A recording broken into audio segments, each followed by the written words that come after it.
Então, querido catequista, querida catequista, estamos agora a começar o nosso terceiro encontro, quarto encontro já.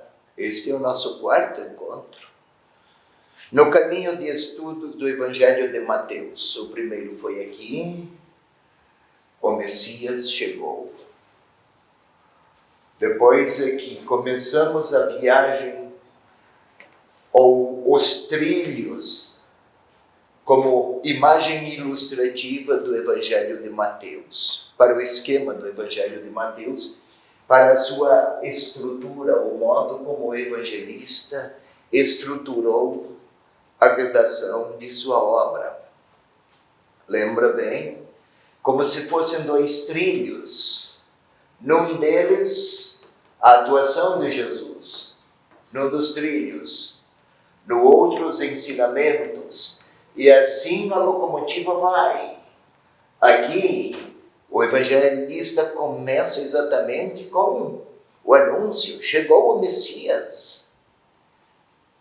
Recorda daquela genealogia, daqueles primeiros, aqueles grandes nomes da história de Israel, com algumas mulheres inclusive, que estão na linha de ascendência até chegar a Jesus. E depois do seu batismo, tudo aqui, o anúncio de que era ele, os céus abertos, que não se fecharam mais, recorda? E então o chamado dos primeiros discípulos, o discurso da montanha, vós sois o sal da terra, sois a luz do mundo. E aqui vamos novamente, passaremos hoje ao trilho da atuação de Jesus, que vai dos capítulos 8, 1 até 9:38. Quem vai colaborar desta vez, aqui como leitora, é a Zenilda, nossa colaboradora aqui na Cúria, em Curitiba, e ela será a leitora.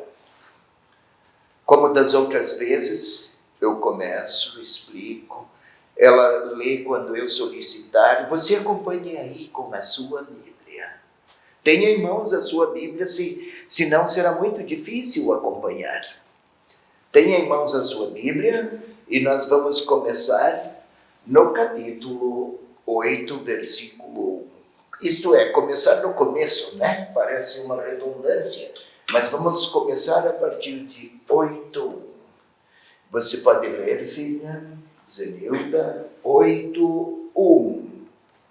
Ao descer da montanha, seguiam-no multidões numerosas, quando de repente um leproso se aproximou e se prostrou diante dele, dizendo: Um instante, filha. Ao descer da montanha. Desceu da montanha. Lembra que aqui o ensinamento de Jesus foi na montanha. Logo a seguir, já no capítulo 8, ao descer da montanha, como é que é? Ao descer da montanha, seguiam-no multidões numerosas, quando de repente um leproso se aproximou e se prostrou diante dele. Seguiam-no multidões. O verbo seguir aqui, lembra que Jesus chamou os discípulos, vinde após mim, ou segui-me. E eu falei de vós, pescadores de homens, seguir, neste caso, o das multidões e o segmento dos discípulos, embora o verbo seja o mesmo, ao longo de todo o Evangelho vai se perceber que o significado do segmento dos discípulos não é propriamente o mesmo que o segmento das multidões. As multidões fascinadas por aquilo que ele fala, e vamos começar a seguir também, fascinadas pelos seus prodígios, seguem-no. Mas discipulado não é apenas este fascínio, este maravilhamento como se tratasse apenas de um entretenimento religioso ou de uma espécie de gratificação subjetiva. A palavra discípulo, na origem hebraica, é grega do termo, mas também hebraica, é aquele que se deixa ensinar. Discípulo, aquele que se deixa ensinar. Não esqueça, tenha sempre no fundo do seu ouvido esta definição. Discípulo, pode repetir quem é o discípulo, Zenilda? Quem é? A pergunta agora não é para ler, é para tentar falar em voz feminina aquilo que eu tinha repetido. Discípulo é aquele que se deixa ensinar. Fixe, mudemos a voz para que facilite a memorização. Discípulo é quem, Zenilda? Aquele que se deixa ensinar. Os discípulos de Jesus não eram apenas seguidores mais próximos por uma questão de organização de equipe. Deixar-se ensinar na cultura originária, não na cultura grega, mas antes ainda hebraica, não é aprender uma língua, regras gramaticais ou aprender um ofício, filha. Deixar-se ensinar naquele tempo é adquirir em mim o modo de ser daquele que me ensina. Se o mestre caminha, vem comigo. A imagem é esta. Vem atrás de mim. O discípulo, naquele tempo, o mestre ia a uma distância de 3 metros à frente, e o discípulo, ou os discípulos atrás, a uma distância de 3 metros, para que todos vissem, lá vai o mestre e seus discípulos. Se eu caminhar, você caminha. Se eu parar, você para. Se eu me mover, você se move. Viu? Observe bem. Aqui não é apenas um jogo cênico. É um caminho pedagógico. O mestre caminha, o discípulo caminha. O mestre para, o discípulo para. O mestre sobe a montanha, o discípulo sobe a montanha. O mestre desce, o discípulo desce. Do modo de seguir, passa-se a um modo de ser. O mestre é bom, o discípulo é bom. O mestre perdoa, o discípulo perdoa. O mestre tem compaixão dos fracos, o discípulo passa a ser parecido com o seu mestre e tem compaixão pelos fracos. O mestre abraça a cruz, o discípulo abraça a cruz. O mestre vai para Jerusalém, o discípulo vai com ele, para chegar ao final. O mestre ressuscita, o discípulo ressuscita. Olha o trem em viagem, paixão, morte e ressurreição. Mateus tem bem presente, ao redigir, com esses seus 2 trilhos, ele tem bem presente esse horizonte. Então agora vamos lá. Você pode ler, filha, capítulo 8, versículo 2 e seguintes. Pode ir.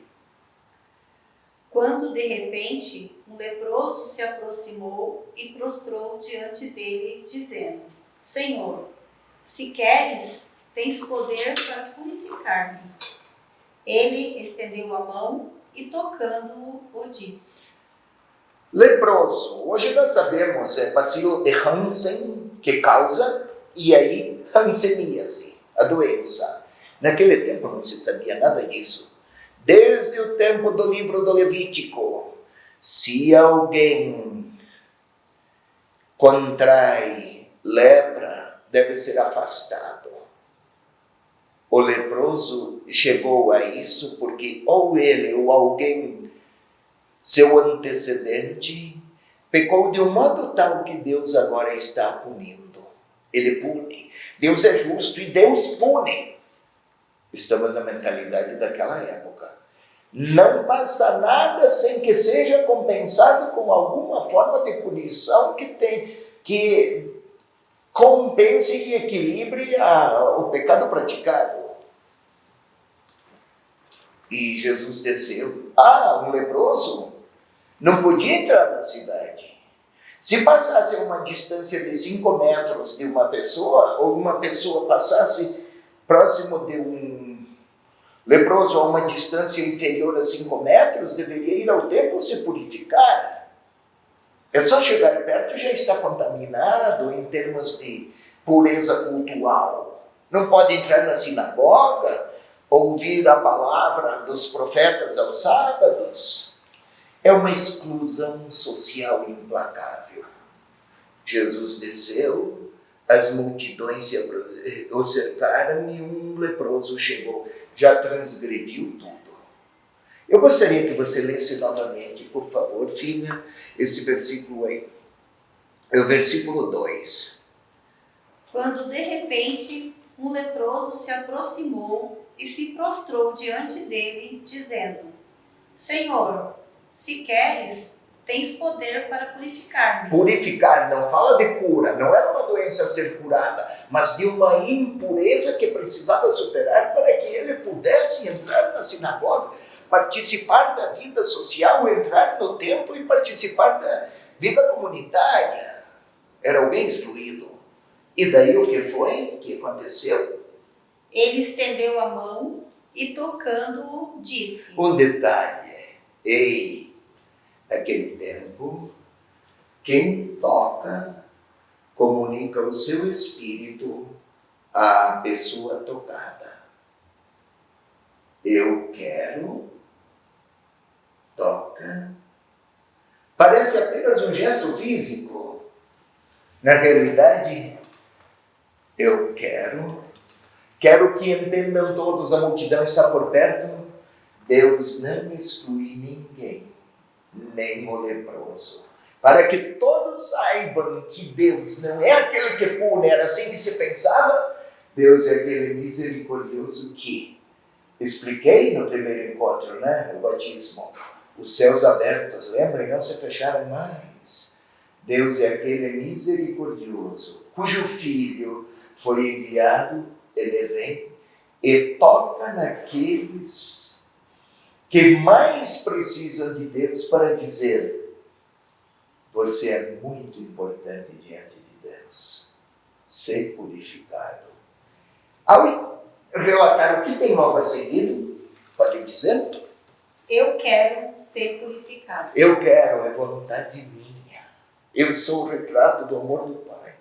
É o meu Pai, eu quero ser purificado. E daí? E imediatamente ficou livre da sua lepra. Imediatamente ficou livre da exclusão. Deus decidiu que você tem direitos, que você é filho. Não é simplesmente então um milagre físico daquele cheio de feridas purulentas e mal cheirosas. Agora ele já não tem mais aquele mal biológico. Não se trata apenas de uma doença, mas de reconstruir, especialmente se trata de reconstruir as relações com Deus e com a comunidade, porque agora ele pode ir à sinagoga, ele pode entrar na cidade, ele pode participar das experiências humanas de comunhão.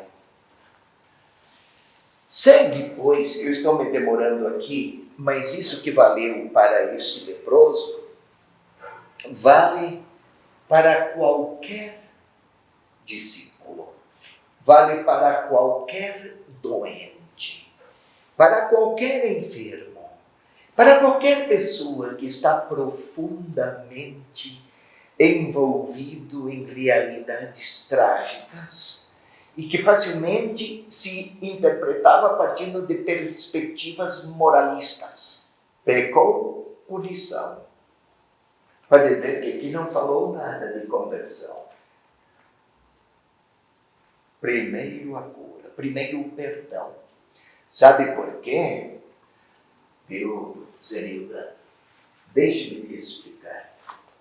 Nos evangelhos, tanto em Mateus, quanto em Lucas, quanto nos outros evangelistas, mas você também aqui queira acompanhar, não é que Deus perdoa aqueles que se arrependem. Ele perdoa para que se arrependam. O perdão chega antes. Claro, o sujeito pode não querer ser perdoado e rejeitar o perdão. Mas não é primeiro eu peço, daí Deus dá o perdão. Não, o perdão já está oferecido. Da parte do pecador, trata-se de acolher a oferta. Este leproso quis, eu sei que podes. Queira, por favor, mas claro que eu quero. Dizer eu quero e tocou é quase tão natural. É tão natural para Deus, quanto natural é que a água corra para baixo. A água não corre para baixo. Né? Quão natural é para a água correr para baixo. A água não corre para cima, sempre para baixo. Tão natural assim é Deus dizer, eu quero. Eis aqui a boa notícia, evangelho, notícia boa da parte de Deus. Transgrediu a lei religiosa, mas a grande causa agora não é a lei a ser observada, mas os carinhos de Deus a ser revelados. Vamos agora então a 8:5. Ao entrar em Cafarnaum, Então, ela acabou de ler. Ao entrar em Cafarnaum. Vamos até a cidade, Cafarnaum. Já falei da outra vez, no encontro de ontem, no terceiro encontro, terceiro ou segundo, eu não recordo. Cafarnaum é a principal cidade aqui da região da Galileia. Uma cidade na qual moram muitas pessoas de diferentes origens, ou uma população de muitas origens étnicas e culturais. Lembra que Mateus escreveu o seu evangelho para grupos de origem judaica, observantes, antigos observantes das regras judaicas e muito apegados a elas ainda. E outros autônomos que nem conheceram o judaísmo.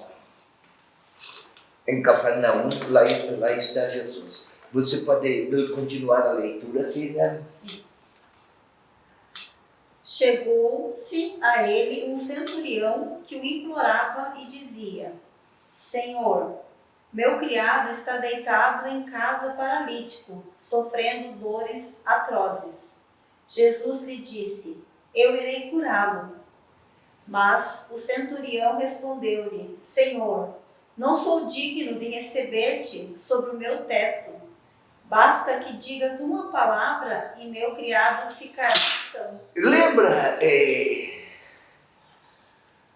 um bom judeu não poderia entrar na casa de um pagão. O centurião é um oficial romano. Centurião, comandante de 100 soldados do exército romano. Senhor, eu não sou digno de que entres em minha casa. Um bom judeu não pode entrar lá na minha casa. Mas pronuncia, diga só uma palavra e ele ficará bom. Este estrangeiro que não conheceu o judaísmo, já percebera que em Jesus, bem mais do que a palavra de um grande homem, era pronunciada. Na palavra dele era a ação de Deus que atuava. Olha, veja o versículo seguinte. Com efeito, também eu estou debaixo de ordens e tenho soldados sob meu comando. E quando digo a um vai, ele vai. E ao outro vem, ele vem. Senhor, se tu pronunciares uma palavra em favor daquele meu servo ou meu criado, nem é filho, é meu criado, eu sei o que vai acontecer com ele. Por quê? tão natural para mim, comandante de 100 soldados, dizer a um, vai, ele vai. Vem, ele vem. Senhor, faze isto. Pronuncia a tua palavra em favor do meu servo. É tão natural, na pronúncia da tua palavra, que aconteça. Porque tens, ele não diz isso, mas percebera, tens em ti a força de Deus a agir. Que Deus, o teu Deus, que Jesus fala que é Pai, faça isso, aconteça assim lá na minha casa. E olha a resposta de Jesus, versículo 10.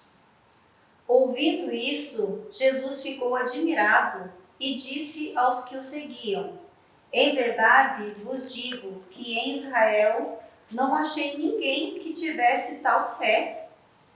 Mas eu vos digo que virão muitos do Oriente e do Ocidente. E já está bom, você entendeu, caríssimo catequista, caríssima catequista? Nem em Israel, que tinha todas as tradições do Antigo Testamento, encontrei alguém com uma fé tão singela e tão veraz quanto este estrangeiro. Em outras palavras, eu sei que você já foi catequista, eu sei que voltará a ser catequista.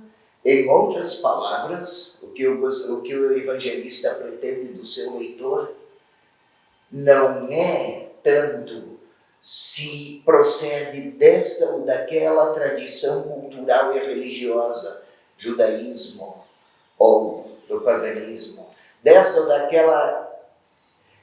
daquele ramo étnico, raça de Israel ou de outros povos, é que tem a fé. Vamos ver em certo momento, mais adiante, o que significa ter fé. Bem, não esqueça, nós estamos aqui, olha aqui, nesse trilho, agora neste dormente, atuação de Jesus. Vamos, o trem está em movimento, nós precisamos andar, nós podemos saltar, tem a cura da sogra de Pedro, que estava com febre. Para nós, febre é temperatura elevada, né? Aquele tempo, a febre era uma disposição física para a divisão, o confronto e a violência. Jesus a tomou pela mão, lembra? Por favor, empresta-me sua mão, agora a sua é uma mão de sogra. Jesus, a outra, tomou-a pela mão, assim a narrativa é como se tomasse pela mão para tirá-la da cama. Tomar pela mão. Lembra do Salmo que o Senhor, Salmo 22, tu me conduzes, tu me tomas pela mão e tu me levas. As promessas do Antigo Testamento estão se realizando agora. Sigamos um pouco mais, agora eu quero falar da tempestade acalmada. Aliás, estão se realizando agora, chegou o Messias. Agora estamos aqui, a tempestade acalmada. Vamos, por favor, eu volto ao mapa e a nossa leitora vai para o versículo 23. Vai lá, filha. Depois disso, entrou no barco e os seus discípulos o acompanharam. Eis o barco, é aqui, ó, Cafarnaum, eis o lago de Tiberíades, o lago de Genezaré. Aqui, vamos para o outro lado, e daí? E nisso houve no mar uma grande agitação, de modo que o barco era varrido pelas ondas. Ele, entretanto, dormia. Os discípulos então chegaram-se a ele e o despertaram, dizendo: Senhor, salva-nos, estamos perecendo. Disse-lhes ele: Por que tendes medo, homens fracos na fé? Agora venha comigo, por favor, e nós estamos aqui. Façamos a travessia. Passemos para outra margem. Não é simplesmente sairmos daqui, vamos sair daqui e ir até o outro lado e puramente isso. Você lembra que no Antigo Testamento o povo fez a travessia do mar naquela primeira Páscoa, passagem, libertação?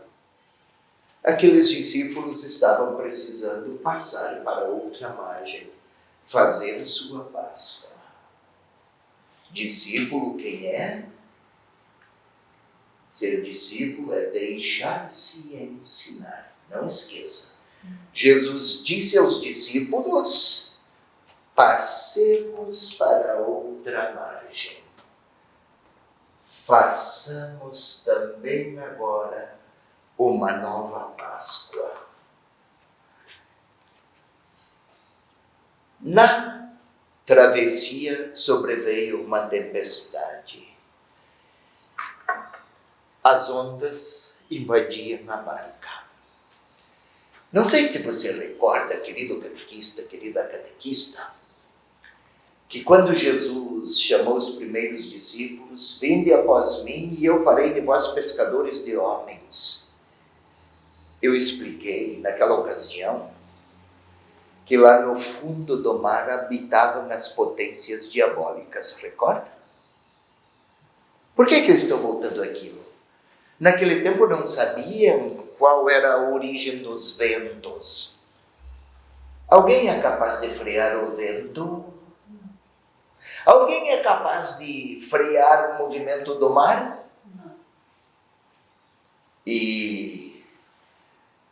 Mas naquela época diziam que quando havia tempestade no mar, vento e agitação, com o risco de engolir e naufragar quem está sobre as águas. O que significa isso? Aquelas potências diabólicas lá do fundo do mar querem nos fazer perecer. Observe comigo. Jesus dormia. Como vai dormir numa pequena barca em grandes agitações? Ele dorme. Será que dorme? Será que era aquele estado, chamam assim os psiquiatras, narcolepsia? Ele está lá dormindo e vai agitar-se. O que pretende o evangelista? Algo de extraordinário aconteceu. Claro que aconteceu. Mas mais do que tudo, ele quer colocar em evidência que, primeiro, o sono. Dormir naquelas agitações significa que ele é soberano e aquelas potências que agitam todo aquele terror que estão a criar, ele não atinge. Mas eu gostaria de lhe chamar a atenção, e acompanhei na sua Bíblia, a menina aqui vai acompanhar na dela, e vai nos explicar. Versículo 26, por favor, ela vai ler e eu explico. Olha o que aconteceu aí. Tem uma intenção bem singular do evangelista. Qual? Vai lá. Disse-lhes ele, por que tendes medo, homens fracos na fé? E daí? Depois, pondo-se de pé, conjurou severamente os ventos e o mar. E houve grande bonança. Nossa! Então Jesus despertou, o vento e o mar continuam agitados e ele se põe a falar, vocês estão com medo, homens fracos na fé? O que pretende o evangelista? A lógica não seria inversa, primeiro acalma tudo, depois vamos conversar, tem algum problema aí? É assim que narra Marcos, primeiro acalma o mar, depois a gente faz a reflexão. O que pretende o evangelista com esse? Neste caso, também os discípulos são carentes de fé. Lembram lá naquele, o centurião? Eu não vi alguém com tanta fé quanto este, estrangeiro. Agora vocês, discípulos, o problema é o mar, o vento ou é a falta de fé? Pela resposta aqui parece que é a falta de fé, né? Sim. Então, querido catequista, querida catequista, para que possam os discípulos de outrora e os de agora fazerem sua travessia, sua Páscoa. Vai ter ondas, vai ter ventos. Parece que, mas não é este o grande problema, o mais sério. Parece que é outro. É preciso aprofundar a sua relação de fé com o Senhor. É isso que o discípulo precisa fazer em relação a seu Senhor. Crer. O que é crer? Mais adiante falaremos. Mas vamos um pouco mais. Estamos ainda aqui neste dormente, estamos aqui neste trilho da esquerda agora. A locomotiva está em movimento. Vamos agora, a tempestade acalmada sempre. Agora nós podemos ver o paralítico. Nós não vamos ver versículo por versículo, unidade por unidade, não é possível. Mas tentemos compreender tudo aquilo, os grandes sinais, melhor, os grandes prodígios de Jesus que acontecem, estão sempre ligados a uma profunda experiência de fé. E fica bem claro, o evangelista não pretende do seu leitor que admire a grandeza do milagre de Jesus, mas que contemple a fé daqueles que são alcançados por sua autoridade. Aliás, aí na tempestade acalmada, até ficou a pergunta: quem é este que até o vento e o mar obedecem? A lepra já se foi.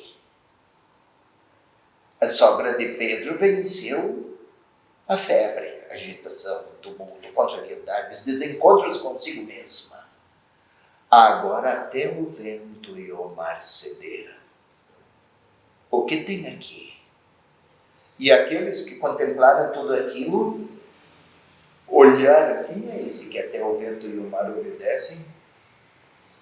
É bem mais do que um líder de um grupo. É bem mais do que um mestre que ensina discípulos. Tem alguma coisa que o diferencia de tudo. De um lado, quem é este? De outro, que milagre, hein? Milagre bom este! Vamos ver o próximo espetáculo. Dá para interpretar assim. Vejamos aí, a cura de um paralítico agora. Vai lá. E entrando em um barco, ele atravessou as águas e foi para a sua cidade. Ou seja, ele vai, atravessa, sua cidade aqui é Cafarnaum. Ele tinha atravessado, houve a tempestade, foi para a região de Betsaida, aqui, foi desde Cafarnaum daqui para aqui, voltou para a sua cidade. E daí? Aí trouxeram um paralítico deitado numa cama. Jesus, vendo sua fé, disse ao paralítico: tem ânimo, meu filho, e os teus pecados te são perdoados. Ei, agora olhe para mim. Voltou, trouxeram um paralítico. Paralítico é alguém, é um paraplégico, que ele não pode levantar-se, não pode caminhar, não pode definir um rumo para a sua vida, não pode viver a sua liberdade de filho de Deus. Só vai onde o levarem. Observem aqui, venham comigo. Agora você é um paralítico. Não, venham eles, eu digo venham comigo, para eles que estão acompanhando. Aqui estamos, não é um paralítico, é uma paralítica agora, tá bem? Leia esse último versículo novamente. Tem ânimo, meu filho. Antes. Aí trouxeram um paralítico deitado numa cama. Jesus, vendo sua fé, disse ao paralítico: Olhem, venha comigo, aqui está o paralítico. Vendo a fé, disse ao paralítico, o que é que fez? Tem ânimo, meu filho, os teus pecados te são perdoados. Observe aqui. Jesus olhou, tem ânimo, meu filho, os teus pecados são perdoados. Escute, mas o problema daquele paralítico não era a paralisia? Está paralítico. Logo a seguir ele se levanta e caminha. Ao responder, veja aí, ele não pediu perdão e daí Jesus perdoou. Jesus olhou, viu, primeiro ofereceu o perdão, os teus pecados te são perdoados. Depois ele se levantou e foi. O problema do paralítico não era a paralisia, eram os pecados. O que pretende o evangelista do seu leitor? O que paralisava aquele homem que não conseguia viver sua liberdade era prisioneiro de si mesmo, era prisioneiro dos seus pecados. Isto foi até no dia de sábado, e só Deus pode perdoar pecados. Aquilo que para o homem foi uma libertação, para aqueles adversários de Jesus foi uma transgressão da norma religiosa. Acaso esse aí é Deus? Lembra que lá, por ocasião do batismo de Jesus, o céu se abriu, recorda? E não diz que fechou-se, ficou aberto. Já não existe mais distância entre Deus e a humanidade. Porta aberta, céus abertos. Aí pegou um homem cheio de pecados, tão repleto de pecados que perdeu toda a sua liberdade. E aí Jesus olhou. Lembra do olhar? Não é simplesmente volta a sua fisionomia como se tratasse de uma alteração visual.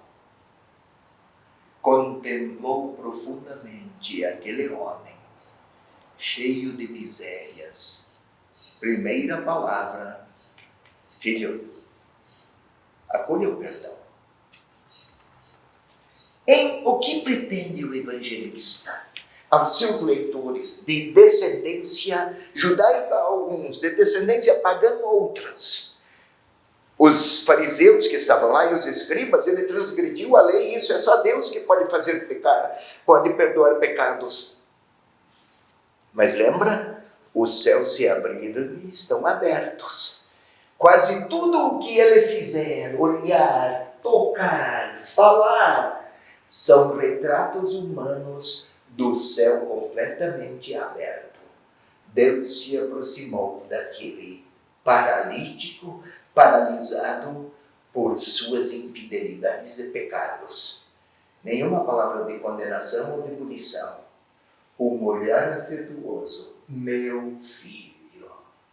É impressionante. Ei, catequista. Observe.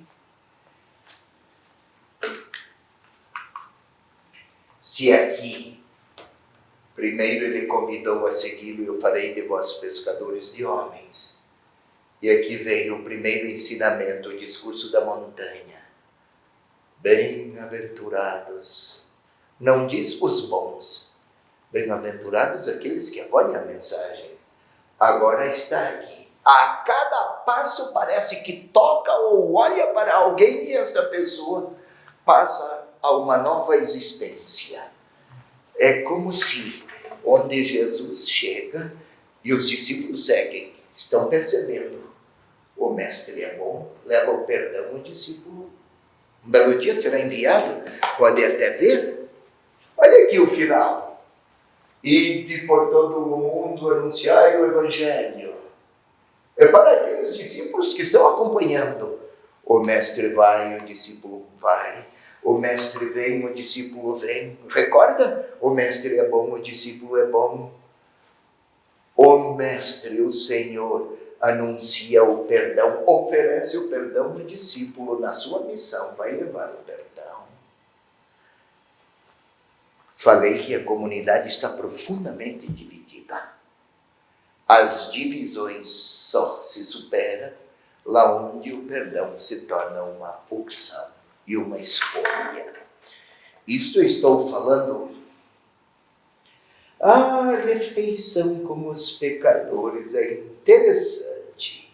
Ei, catequista, aí na sua Bíblia, capítulo 9, versículo 9. Menina, está atenta? 9. Vai, Zenilda.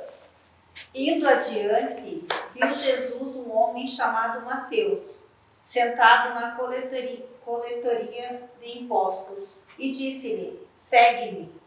Este, levantando-se, o seguiu. Impressionante, sabe? Parece que Jesus está caminhando, né? E subia e vai, entretendo-se, olhou e veio.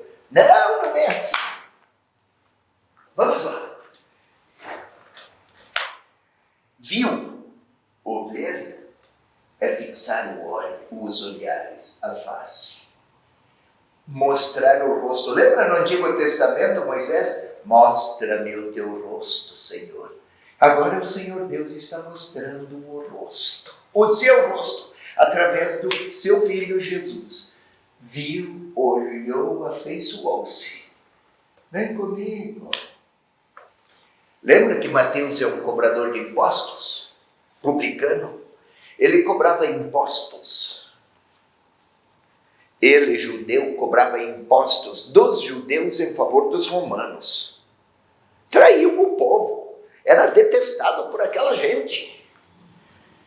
E na lista de pecados da época, nas listas de pecados da época, todas as listas que se viu até hoje, o pecado mais grave é ser publicano. Cobrar porque traiu o povo. O segundo, em algumas listas, era a prostituição. Outras listas, a prostituição primeiro, ser publicano o segundo. Seja como for, ser publicano estava lá no topo dos sem vergonhas, da pior espécie. E Jesus lançou um olhar. Segue-me. Pode ler outra vez? Indo adiante, viu Jesus um homem chamado Mateus, sentado na coletoria de impostos, e disse-lhe: segue-me. Este, levantando-se, o seguiu. Não está apenas dizendo que está sentado, agora vai segui-lo sentado. Não pode, tem que se levantar. Opa! Levantei-me, agora eu vou. Caminhando eu vou para caminhar. É isso. Levantar-se também não é apenas retirar as retrobochechas de uma superfície plana que é a cadeira. É deixar esta função. Aquele olhar, aquela contemplação, aquele convite. E ele deixou aqui. Minha opção de vida agora é outra. Ele precisou combater-se. Ele precisou, sim. O evangelista condensa em 2 ou 3 gestos uma experiência que foi, inclusive, dolorosa, exigente, mas ao levantar-se deixar esta vida e começar uma outra. Estou seguindo um outro. Lembra que ser discípulo é seguir, né? Até se tornar parecido com ele. Deixou uma vida de pecados, lista de pecadores, mas quando começou? O dia que o Senhor me olhou. Foi aquele olhar e aquela voz. Eu falei, não perdoa quem se arrepende. Oferece o perdão para que se arrependa. A iniciativa é do Filho de Deus. Tudo isto aqui no nosso trem, a locomotiva vai. Sabe, um trem. Note comigo. Imagine que o trem vá para lá, naquela direção. Eu estou lá no primeiro vagão. Ponhamos 10 vagões. O trem vai para lá. Mesmo que eu caminhe no sentido inverso ao do movimento do trem, mas eu estou dentro do trem e ele está indo para lá. Para que lado eu vou? Para lá ou para cá? Por mais que eu, às vezes, queira caminhar em sentido contrário, a locomotiva vai para lá. Ou seja, o evangelista pretende que o seu leitor compreenda. Com Jesus, todas aquelas distâncias se foram. E aquele Deus que punia, ou severo, é Pai misericordioso. Nunca Deus fora apresentado com tamanha benevolência, misericórdia e compaixão e ternura, nunca fora apresentado quanto agora. É isso que o evangelista pretende que o seu leitor compreenda aqui nesta parte. Eu sei que eu estou até me demorando, mas aqui nós precisamos entender. Senão vamos aqui maravilhar-nos com o milagre. E pronto. E o evangelista quer dizer muito mais. Veja, por exemplo, aí no versículo 10, filha. Capítulo 9, versículo 10. Veja aí na sua Bíblia. Também acompanhe. Zenilda, pode seguir? Aconteceu que, estando ele à mesa, em casa, vieram muitos publicanos e pecadores, e se assentaram à mesa com Jesus e seus discípulos. Assentaram-se à mesa. Pode achegar-se aqui. Jesus entrou na casa de um pecador, Mateus.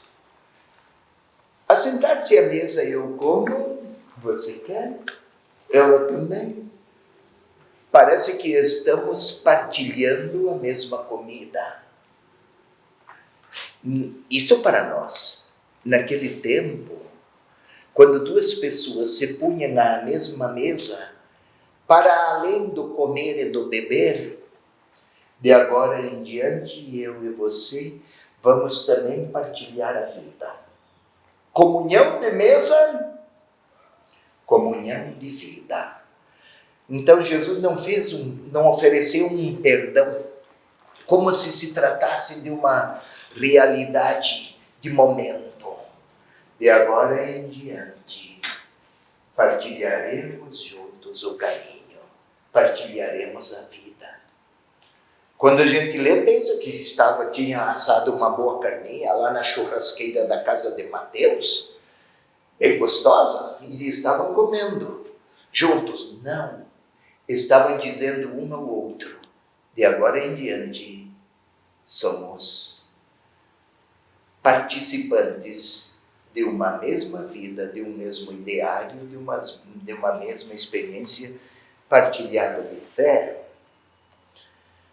Podemos ver também, agora outra, aí no capítulo 9, versículo 18. Você pode ler, filha?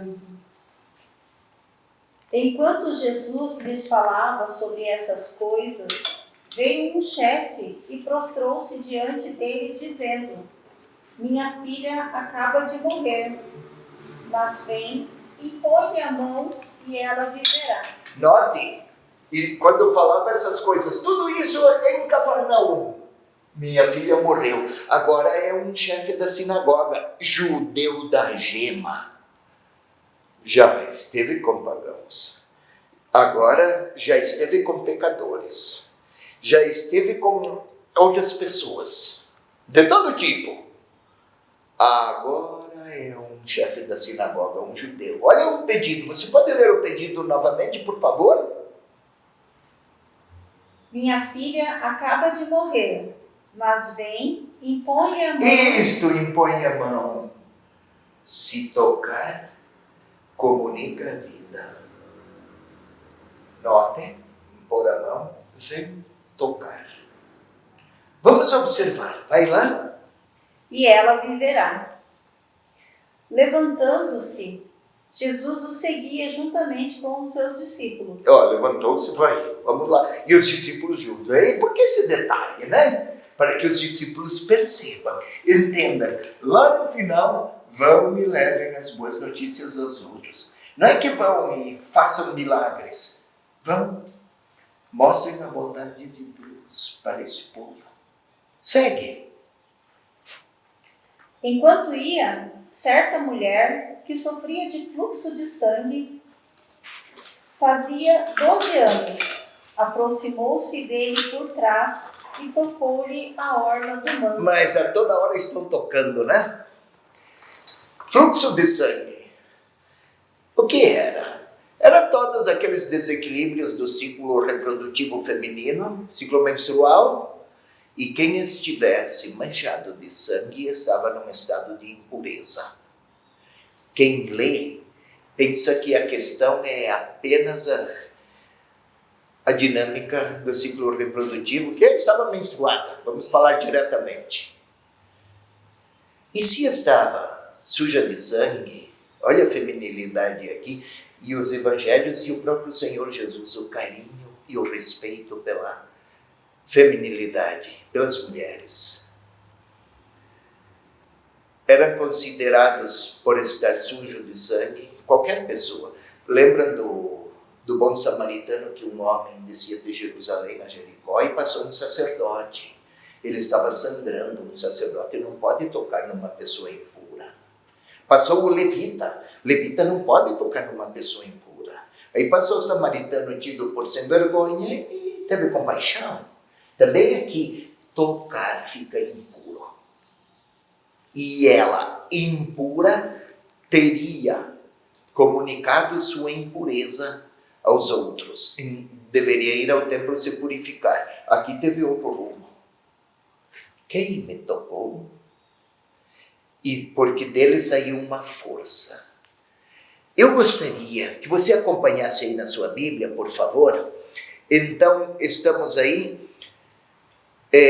Enquanto ia, versículo 20, você pode ler novamente? Enquanto ia, certa mulher que sofria de fluxo de sangue fazia 12 anos. 12 anos é o número das 12 tribos de Israel. O povo de Israel inteiro estava mergulhado numa condição de distância e de impureza, por mais que conhecessem o Antigo Testamento. E daí? Aproximou-se dele por trás e tocou-lhe a orla do manto, pois dizia consigo: será bastante que eu toque o seu manto e ficarei curada. Jesus, voltando-se e vendo-a, disse-lhe: ânimo, minha filha, tua fé te salvou. Outra vez, hein? Ânimo, minha filha. Não diz que tua fé te curou. Tua fé te salvou. Se o problema fosse apenas físico, tua fé te curou. Mas tua fé te salvou. Ânimo, filha. Novamente a ternura de Deus. Agora a ternura de Deus com um povo. O povo de Israel. Aquela mulher, há 12 anos, 12 tribos. O 12 tem uma significação muito relevante nos quadros do Evangelho de Mateus. Aliás, a numerologia, já falei isso, o 7, o 12, 12 anos. O povo de Israel, ou aquela parte do povo de Israel que tiver fé, salvou, encontra a salvação. O que é ter fé? Sei que o tempo passa, mas agora nós temos que aproveitar, querido catequista. Fé. O que é ter fé? Não é um ato psicológico de quem diz: eu vou rezar para que aconteça bem daquele jeito, para que aconteça como eu desejo e até me importo de tanto que tenho feito. Não é isso. Fé, na realidade, é a palavra confiar. Em grego, confiar e crer é a mesma palavra. Em português que temos aí, nós diferenciamos. Confiar. Ter fé é confiar. Ter fé o que significa? Confiança. Eu não sei como vai terminar, mas eu sei que se estiver em tuas mãos, terminará bem. Abandono, não abandonar as coisas, eu me entrego. Senhor, eu não tenho outra segurança a não ser teus braços de Pai. Obediência. Audire. Daí vem a palavra audire, obediência. Farei o que me disseste, porque eu confio, eu me abandono, sim.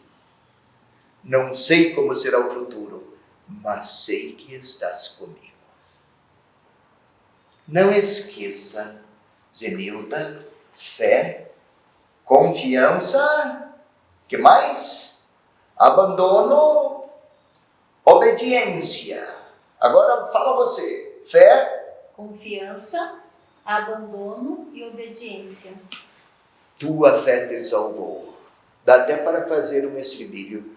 Confiança, abandono, obediência. O que é ter fé?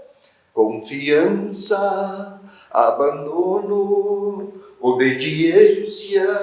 Que temos que ser pedagogos, né? Para fins didáticos. Como é que é? O que é ter fé? Confiança, abandono e obediência. Não significa que tudo vai ficar fácil, que os problemas se acabarão. Mas significa que tudo agora terá outro desdobramento, porque o Senhor está comigo. Agora eu volto.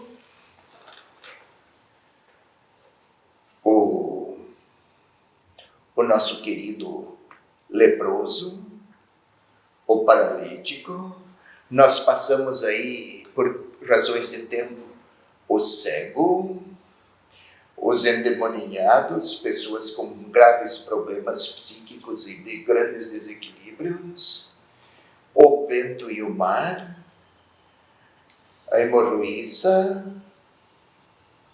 nem diz o nome, né? Quem é? Exatamente para que o povo de Israel, e agora até a morte, a Talita a filha de Jairo, até a morte é pequena diante do amor do Senhor. E Jesus, ao falar a Jairo, não temas, crê somente. Volte aqui, voltemos o nosso trem. A locomotiva em movimento, a atuação de Jesus, mostrar Deus se aproximou do homem fragilizado, da mulher fragilizada e sem forças, veio oferecer o perdão para que recobre e volte ao lugar da amizade com Deus, de onde nunca deveria ter saído. Esta é a atuação de Jesus, a segunda delas. Próxima vez, veremos o discurso missionário, Jesus que envia. A gente se encontra. E se você gostou deste vídeo, não esqueça de deixar o seu like e o seu comentário. Compartilhe com seus amigos também. E se você ainda não é inscrito no nosso canal, corre lá, se inscreva. E não esqueça de ativar o sininho de notificações, para que todas as vezes que nós postarmos alguma novidade, você seja avisado. Um abraço e até mais!